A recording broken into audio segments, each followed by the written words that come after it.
नमस्कार दोस्तों, मेरा नाम रविकांत यादव।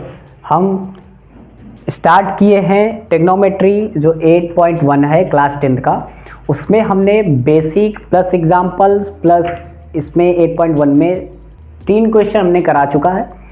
चौथा क्वेश्चन आज स्टार्ट किए हैं। ठीक है, आज चौथा क्वेश्चन क्या दिया है कि यदि 15 cot a बराबर 8 हो तो साइन ए और सेक ए का मान ज्ञात कीजिए। ठीक है, सिंपल सा क्वेश्चन है कि बस हमें 15 cot a बराबर 8 हो तो साइन ए और सेक ए का मान ज्ञात कीजिए। इस टाइप का क्वेश्चन हमने एग्जाम्पल्स में कराया था, पहला एग्जाम्पल्स, और जो क्वेश्चन तीसरा हमने कराया था सेम इसी टाइप का क्वेश्चन था। उसमें कोई अंतर नहीं था, बस हमें मान निकालना है। ठीक है, और बस यहाँ पे रख देना है, तीनों भुजाओं का मान निकालना है। और बस इसको आपको क्या होना चाहिए, बस यहाँ पे रख देना है और हम पूरी वैल्यू को कैलकुलेट कर लेंगे। उससे पहले आपको ये बात याद रखना होगा कि जो त्रिकोणमितीय अनुपात होते हैं उनका मान आपको याद होना चाहिए। उसको याद करने के लिए हमने एक शॉर्ट ट्रिक बताया था जिसका नाम होता है लाल बटे कक्का। उससे आप छेओ त्रिकोणमितीय अनुपात का मान आसानी से याद कर सकते हैं।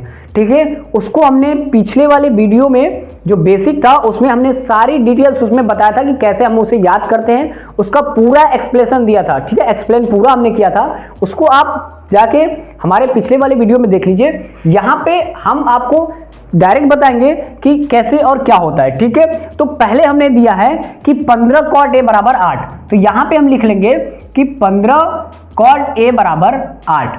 तो cot a बराबर क्या आ जाएगा, तो जब भी हम जानते हैं कि जब भी कोई भी वैल्यू अगर बराबर के इधर, अगर जैसे गुणा में है, यहाँ पे 15 cot a बराबर 8 दिया है, अगर ये 15 cot a यानी कि ये गुणा में है 15 के साथ। ठीक है, जब कोई भी बराबर के उधर उसकी संख्या भेजते हैं तो वो भाग में चली जाती है। जैसे हमने पिछले वाले वीडियो में किया था कि जब भी कोई वैल्यू प्लस होती है, अगर उसको बराबर के इधर भेजते हैं तो वो माइनस में चला जाता है। उसी तरह जब भी कोई भी वैल्यू गुणा को होती है उधर भेजते हैं दूसरे साइड तो वो भाग में बदल जाता है। तो उसी तरह यहां पे क्या आ जाएगा, 8/15।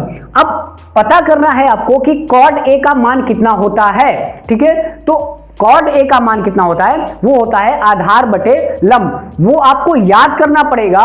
ठीक है, वो आपको याद कहां से करेंगे, लाल बटे कक्का से, या तो आप उसका बेसिक एक्सप्लेनेशन देखिए जाके पिछले वाले वीडियो में। ठीक है, या तो आप लाल बटे कक्का से याद करिए। ठीक है, यहां पे क्या आ जाएगा, cot a बराबर आधार बटे लंब, आधार बटे लंब।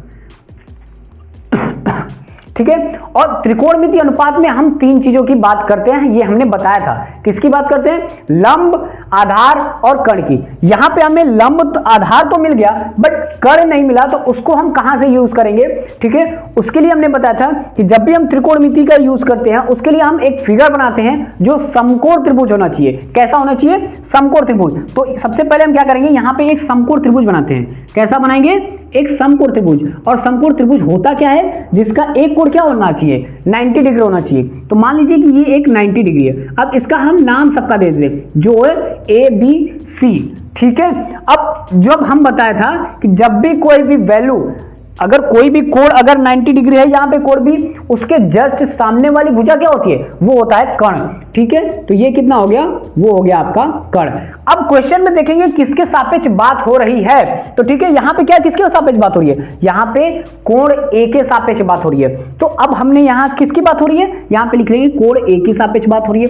अब हमने बताया था कि जब किसी के सापेक्ष बात की जाए, किसी भी कोण के सापेक्ष बात की जाए, तो उसको हम, जिसके सापेक्ष बात की जाए उसके जस्ट सामने वाली भुजा क्या होती है, वो होता है लंब। तो जिसके सापेक्ष बोला जाए उसके सामने वाली भुजा क्या होती है, वो लंब होती है। और जो बच जाता है आपका वो आधार होता है। ठीक है, अब क्या करेंगे, यहां पे देखो cot a बराबर हमने आधार बटे लंब लिखा है। अब सबकी वैल्यू हम क्या करेंगे, यहां पे रख देंगे।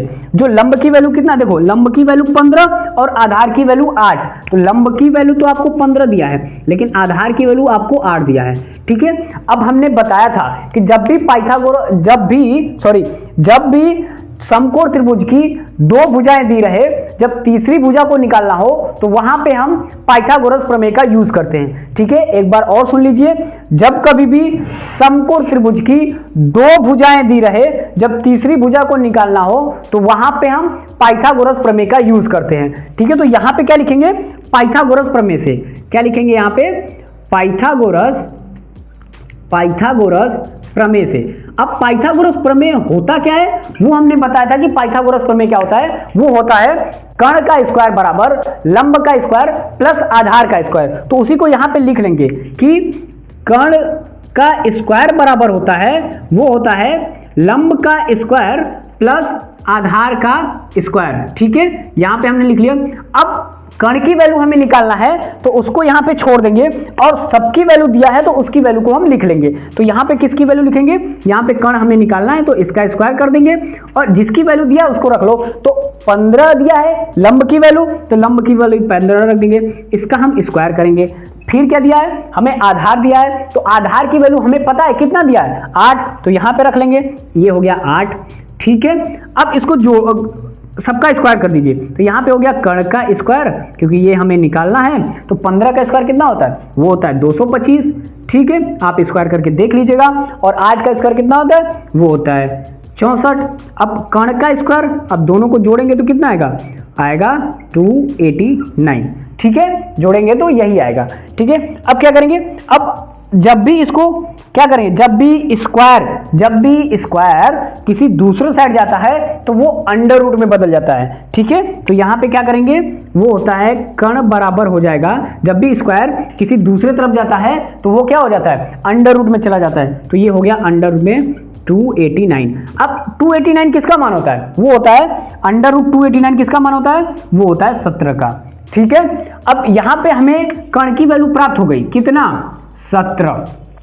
ठीक है, अब हमें सबकी वैल्यू पता चल गई, देखो लंब की वैल्यू भी पता चल गई, आधार की वैल्यू भी पता चल गई और कर्ण की वैल्यू भी पता चल गई। अब क्या करेंगे हम, बस डायरेक्ट साइन ए का मान कॉस ए का मान लिख करके उसका मान जो दिया है वही आके लिख देंगे, वही आपका फाइनल सोल्यूशन होगा। ठीक है, तो आई होप इतना पहले समझ में आ गया होगा।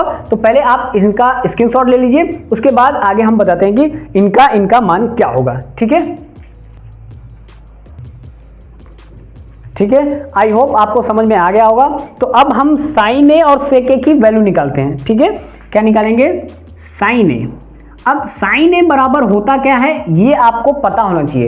साइन ए बराबर क्या होता है, साइन ए बराबर होता है लंब बटे कर्ण। कितना होता है, लंब बटे कर्ण। और सेक ए बराबर होता है, वो आपका होता है कर्ण बटे आधार। ठीक है, अब सबकी वैल्यू बस लिया के यहाँ पे रख दीजिए। लंब की वैल्यू आपको पता है कितना होता है, 15 दिया है, कर्ण की वैल्यू हमने निकाला है 17। ठीक है, कर्ण की वैल्यू देखो यहाँ पे 17 दिया है और आधार की वैल्यू 8, यही आपका फाइनल सोल्यूशन होगा।